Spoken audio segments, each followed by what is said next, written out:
Welcome to the Workplace Minute, powered by H3HR Advisors and sponsored by WorkHuman. Thanks for joining me for a quick update on what's important in the world of work. My name is Steve Boese. Today in the Workplace Minute, we're talking about Gen Z, the job search, and it's one that's getting a lot of attention. Some Gen Z candidates are bringing their parents into the process, in some cases into the interviews themselves. Let's break it down. Now, before we jump to conclusions and start shaking our fists like old men screaming, "Get off my lawn," let's look at what the data actually says. A recent report from ZETI calls this phenomenon of involving parents directly in the job search career co-piloting. And it found that about 67% of Gen Z workers get career advice from their parents, which honestly probably doesn't surprise anyone. But the report goes a little further. About 1 in 5 say a parent has contacted an employer on their behalf, and roughly 20% report that a parent has joined them in a job interview, either in person or virtually. And yes, that is the one that's driving some headlines, and maybe a few hiring managers are a little bit crazy. Let's pause for a second because the context matters here. Gen Z is entering the workforce at a really challenging moment. Entry-level roles, the traditional starting points for careers, are getting squeezed.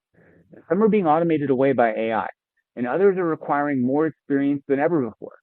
And on top of that, early career work's being reshaped in many real ways.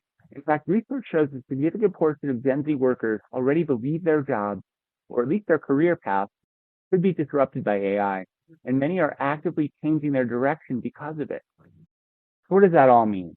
It means for a lot of younger workers, the job market feels uncertain, super competitive, unfair maybe, and definitely a little intimidating. And when things feel uncertain, people look for support. And for Gen Z, that support often comes from their parents who have been deeply involved in their lives for, well, their entire lives. This is a generation that grew up with more structured guidance, more coaching, more feedback, and sure, probably more parental involvement than perhaps any generation before them. So instead of seeing the job search as a solo journey, many Gen Z candidates see it as something that's a little bit more collaborative.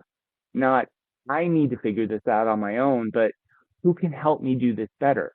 And that's where the idea of career co-piloting comes in. Now, of course, there's a line here that candidates often get really close to, if not stepping right across it. Getting advice on your resume, sure, that makes sense. Practicing interview questions with a parent, definitely reasonable. Having your parent call the recruiter or sit next to you in the interview, well, that's where most employers are going to say, hey, perhaps we've gone too far. And to be fair, even Gen Z seems to recognize that. More than half say they'd actually feel embarrassed if a parent contacted their boss or their potential boss without them knowing. So this isn't a story about a generation that doesn't want independence or can't take independence. It's more about a generation that's trying to navigate a very complicated, high-pressure entry into the workforce with a support system that maybe hasn't fully stepped back yet. And for employers, this creates a challenge and certainly an opportunity. The challenge is obvious, right? Hiring managers need to set clear expectations about professionalism, communication, and independence. The interview process and early parts of the employment still needs to be a direct relationship between the employer and the employee.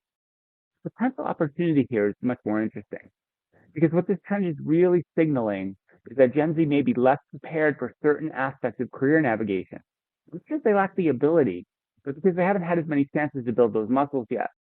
And because they're forced to compete in a job market that's one of the worst ones in years through no fault of their own. So what can employers do? Well, first, be explicit. Don't assume that candidates know the rules of the job search. Spell out the expectations around communication, interviews, and professional boundaries. Second, try to help these folks build their confidence. Early career employees or candidates need coaching on things like interviewing, negotiating, workplace communication. If parents are trying to fill that gap today, employers really can step in to do it better and more appropriately once they're hired. Send candidates tips and recommendations before the interview as well. And third, for gosh sake, show a little empathy. Because it's easy to laugh at the idea of bringing your mom or your dad into a job interview. And yeah, sure, it's a little funny. But underneath that is a generation that's trying to find its footing in a job market that's changing fast, where the old playbook isn't as reliable as it used to be, and it's certainly much, much harder than the ones most of us entered into when we joined the workplace. And if we meet that moment together with a little bit of understanding, a little structure, we can help Gen Z not only land jobs, but build real, meaningful, and hopefully lasting careers and also feel a little better about ourselves in the process. And that's something we should all care about and we should all be able to get behind. So that's it for today's Workplace Minute. Thank you so much for listening, and a big thank you for supporting the Workplace Minute to Work Human. If this episode made you recall about how you got your start in the world of work and how it probably wasn't easy for you either, please share it with a colleague. I'm Steve Boese, and this has been the Workplace Minute for H3 HR Advisors.